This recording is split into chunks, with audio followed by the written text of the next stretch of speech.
On this Monday night, major cuts at a Canadian steel producer. Why 1,000 workers are losing their jobs. It's hard to see this happen to all the members. Mounting pressure, the growing frustration with Alberta's Premier from within her own party and outside it. New recommendations for weight loss drugs. These new medicines are a powerful clinical tool offering hope to millions. The skinny on the World Health Organization's first guidelines. Plus, a product of the outrage machine. It seems appropriate. What's behind rage bait? Oxford Dictionary's word of the year.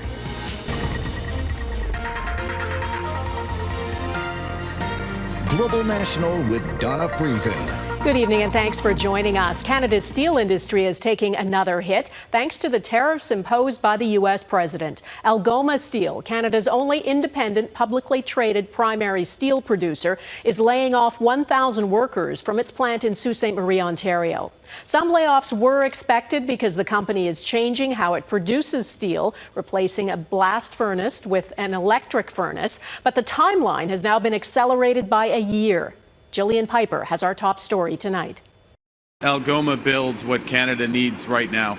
Prime Minister Mark Carney promised to protect Canadian steelworkers in the face of punishing U.S. tariffs. We're also using all levers available, everything that's available to the government to support our steel industry. But those levers, including a $400 million loan from Ottawa to Algoma, were not enough, with the company announcing layoffs just 7 months later. Algoma will transition to electric arc furnace steelmaking a year earlier than previously anticipated, the company's statement reads in part. Algoma has made the difficult decision to issue approximately 1,000 layoff notices today. It's hard to see this happen to all the members and the people you care about. Local union presidents say the government loan should have had some strings attached. They gave the money, no conditions. Instead, they could have stated that, well, you need to develop some strategies for the workers that are no longer going to have a job. And they are concerned about the urgency of future help from Ottawa. The government has been very open in the media saying how they're going to help steel and protect their sovereignty. And so we're hoping now with these layoffs that we'll see how much they step forward to actually do what they said they were going to do.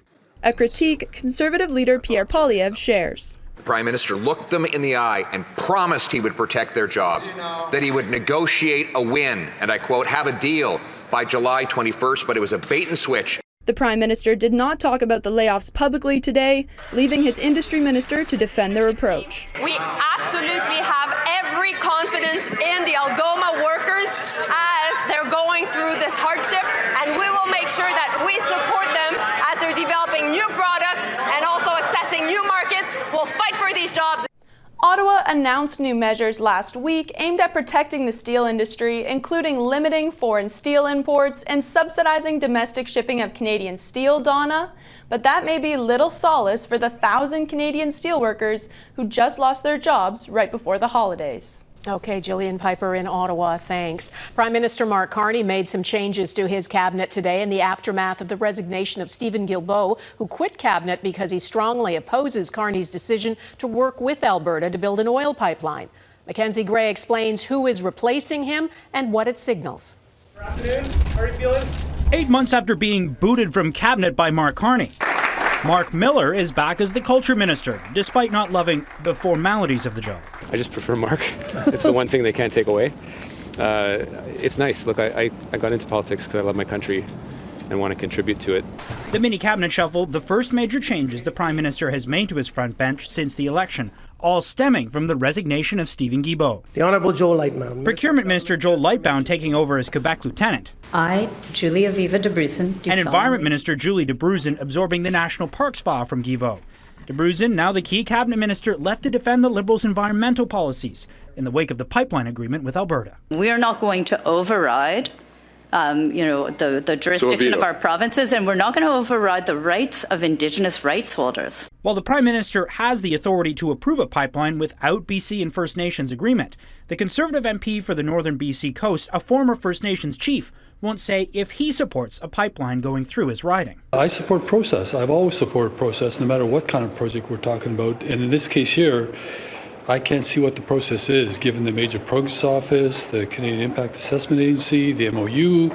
It's all over the map. Navigating that process now at the heart of Alberta's ability to get a potential pipeline, something Premier Danielle Smith believes will be easier with Guilbeault out of cabinet. I'm quite glad to see him go and not have the influence in caucus that he clearly had under the previous administration. But many Liberal caucus members and senior staff disagree and were very upset when Guilbeault left.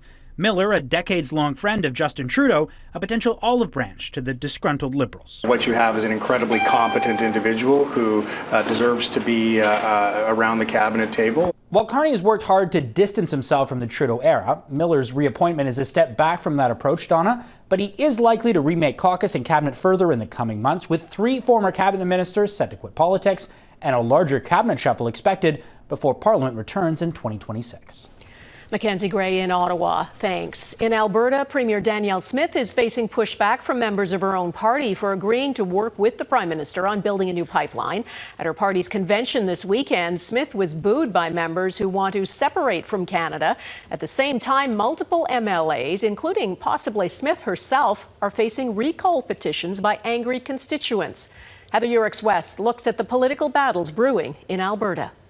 Why, thank you! A standing ovation from an oil and gas audience in Calgary, but it's one of the few places the Alberta Premier can rely on for a friendly reception. What's happening with recall campaigns around the province is a grassroots brush fire that the UCP is trying to smother. There are 14 different recall campaigns against UCP MLAs underway, with one more also in the works against Smith herself. The recall process one Smith's own government set up, but the Premier says the process is being weaponized. There will be some changes to election legislation coming forward on Thursday. And so I'll leave it to the Justice Minister to go through the technical briefing of what that looks like. The Premier is facing pressure from her base as well. Over the weekend, the United Conservative Party held its annual general meeting. And when Smith talked about her recent agreement with the federal government, it was far from all smiles in the crowd. Now is not the time to give up the fight. No other party has the power of the grassroots like the United Conservative Party. It's why Conservative premiers in Alberta often struggle to hold on to power long term. In 2022, Jason Kenney resigned after UCP members became angry with his pandemic policies. Smith now navigating similar waters with separatist sentiment within the party, seemingly here to stay. If you're going into an election, you cannot have your party be branded the separatist party. If you remove the separatists from your party, they're going to take 10 to 15% of the vote away from the UCP, and they will lose the election. Smith acknowledges there's more work to do. I've always said my job is to tell people that Canada works and show them that it works. As she tries to appease frustration with her government from all sides. Heather Yourex-West, Global News, Calgary. In Toronto, a fire inside the walls of a high-rise apartment complex is still smoldering days after hundreds of residents were forced from their homes. Fire officials call it the most complicated fire they've seen in decades. This is what my staff have been dealing with since Thursday afternoon at 1:30, with no way to access it except very manual labor ways and very laborious ways. The fire is smoldering in combustible, hard-to-reach particle board insulation, which is inside the walls of 2 connected apartment buildings. It hasn't produced visible flames, and there are no signs of structural damage, but nearly 300 displaced residents are staying in hotels for now. Officials say the blaze has to be out for at least 24 hours before people can go home. This week, a new facility will be opened in Winnipeg designed to hold people who are high on meth and other long-lasting illicit drugs. The Manitoba government passed new legislation that allows intoxicated people to be held for up to 72 hours. As Melissa Ridgen reports, the aim is to keep those high on drugs safe and out of hospital emergency rooms and to make the streets safer for the public. Police will bring folks in. This facility in downtown Winnipeg is a first, designed to house those high on meth and other drugs who previously had nowhere to detox, putting them and the public at risk. Safety is utmost the priority in making sure people, get the care that they need with a compassionate approach and making sure that people can get onto a path of recovery. Ahead of the opening, Manitoba's NDP government had to change legislation to allow people to be held here for up to 72 hours. It's the initial phase of the methamphetamine where they're revved up, their pulse is up, their blood pressure's up, they're sweaty, they're agitated, they could be potentially violent. As that sort of initial phase wears off, that's when the psychosis potential could develop. But the issue is if they've co-ingested alcohol or some other substance that they could withdraw from, that's the piece where we have to be very careful and we have to be ensuring that we're managing that safely. Critics, however, say with only 20 beds, it doesn't put a dent in the problem. Many have compared it to a jail. And others say holding drug users for 72 hours will create a revolving door because there's already a critical shortage of addictions treatment programs. If we are going to try truthfully to help these people out, we have to have beds available for them when they're ready. Premier Wab Kinew. This is healthcare for people who are not in a position to care for themselves and who are quite often causing problems in our community. And we have a moral responsibility to help them, as well as to help the broader community. In Vancouver Monday, protest over the expansion of similar plans. Science has made clear that involuntary treatment is a traumatic experience that increases the risk of overdose and does not support long-term recovery or mental health. Holding drug users for 72 hours, they argue, is a political cover for a broken housing and health systems. Melissa Ridgen, Global News, Winnipeg. A search began today at Winnipeg's Brady Road landfill for the remains of an Indigenous woman who is the victim of a convicted serial killer. Manitoba Premier Wab Kinew attended a private ceremony at the site today with members of Ashley Shingoose's family. It's an important bond that these parents have with their child that they're trying to bring home in a very tragic situation as a result of a very terrible crime.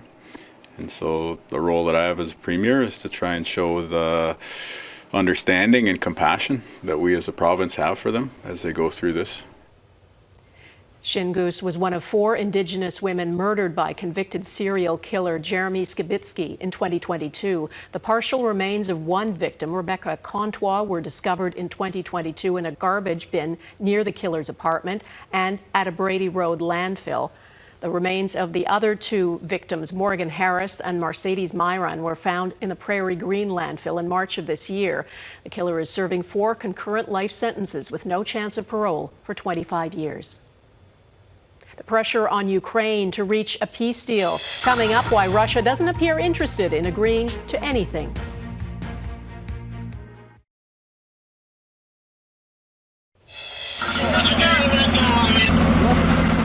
A Russian airstrike has killed 4 people and injured 40 more in the Ukrainian city of Dnipro. It's about 100 kilometers from the front lines, and it has frequently been the target of Russian drone and missile attacks in a war that has dragged on now for nearly 4 years. Ukrainian President Volodymyr Zelensky was in Paris today to meet with one of his closest allies, his French counterpart Emmanuel Macron, but a peace deal seems as distant as ever. Redmond Shannon reports. Ukraine's front line remains under severe pressure. One analysis says Russia gained control of more Ukrainian territory in November than in any month of this year. The Kremlin also claims to have finally captured the key Donbas city of Pokrovsk. Ramped up Russian pressure on Ukraine alongside US pressure on Kyiv to strike a peace deal. I know Ukraine would like to see that. And domestic pressure on Volodymyr Zelensky over a corruption scandal in which key allies of the Ukrainian president lost their jobs. A friendly hug, though, in Paris for Zelensky. He and French counterpart Emmanuel Macron joined a call with other European leaders, part of increased diplomatic efforts to end the war. Zelensky said Russia cannot be allowed to profit from war, Perhaps a reference to Ukraine's territory, or maybe to a Wall Street Journal report that alleges frozen Russian assets could be used to fund joint US-Russian investment projects. Some of those deals, it claims, could benefit associates of US President Donald Trump. Macron says the coming days could see essential discussions about Washington's role in guaranteeing Ukraine's future security. If there is some kind of a ceasefire or peace deal, Ukraine needs to have a guarantee that this war isn't about to restart. The Russians have given no indication that they want to sign on to something. Putin himself has said he's not interested. US Special Envoy and businessman Steve Witkoff meets Russian President Vladimir Putin Tuesday. Witkoff has been to Moscow several times this year, but has not yet visited Kyiv. Donna? All right, Redmond Shannon in London, thank you. The American president's national security team is meeting today as the country ratchets up its campaign against Venezuela. More than 15,000 U.S. troops plus aircraft and a dozen warships are now in the Caribbean as part of Operation Southern Spear. Over the weekend, President Trump posted on social media the airspace over the country should be considered closed. There is speculation an effort to topple the government of President Nicolas Maduro is coming. At the same time, the White House is defending deadly strikes against what it alleges are drug smuggling boats in the Caribbean, calling them legal military actions. In southern Asia, the death toll is now over 1,000 from those devastating floods in the region last week. Rescuers in Sri Lanka are searching for more than 300 people who are missing. About 218,000 others are now living in temporary shelters. They were displaced by flood-induced landslides. Indonesia's president is promising to rebuild infrastructure after tropical storms damaged roads and downed communication lines. And in Thailand, authorities are working to restore water and electricity in the south, where nearly 3 million people have been affected. Managing obesity ahead, how the World Health Organization is changing its guidelines on weight loss treatment.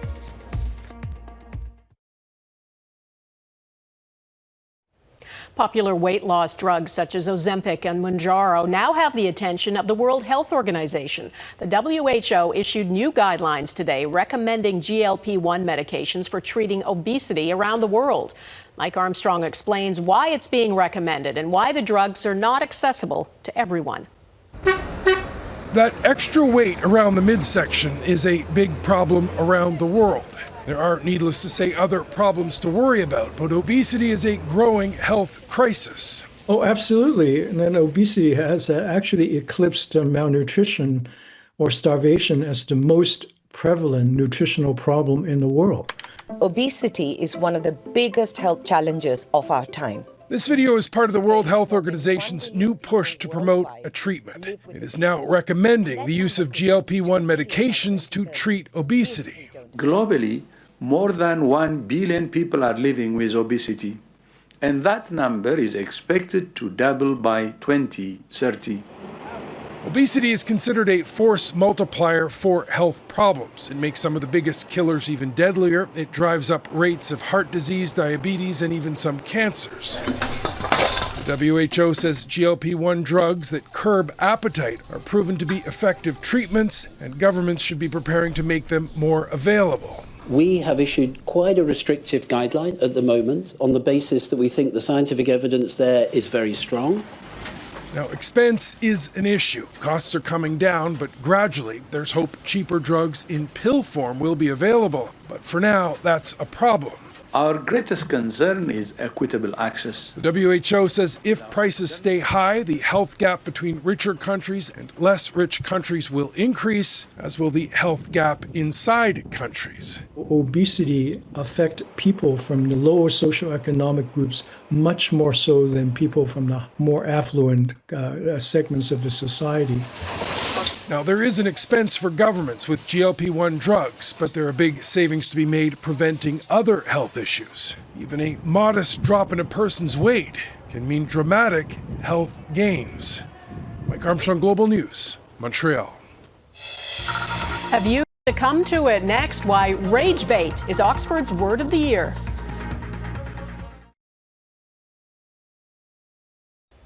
Every year, Oxford University Press, the people behind the dictionary, select one word or term that serves as a kind of snapshot of the moment we're living in. Its choice for Word of the Year for 2025 encapsulates the angst and anger that exists right now, especially online.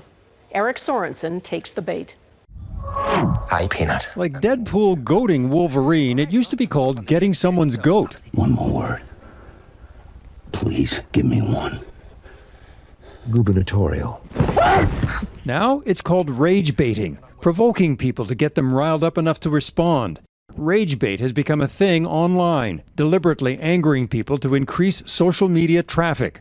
Oxford calls it the internet's most effective hook. From the internet's growing appetite for rage bait, Oxford chose rage bait from a pool of words and phrases that have exploded into common usage this year. Since 2004, the Oxford Word of the Year has highlighted the language that shaped our conversations and reflected the cultural shifts of each year. Other dictionaries also identify words of the year. In 2020, you could see the pandemic theme.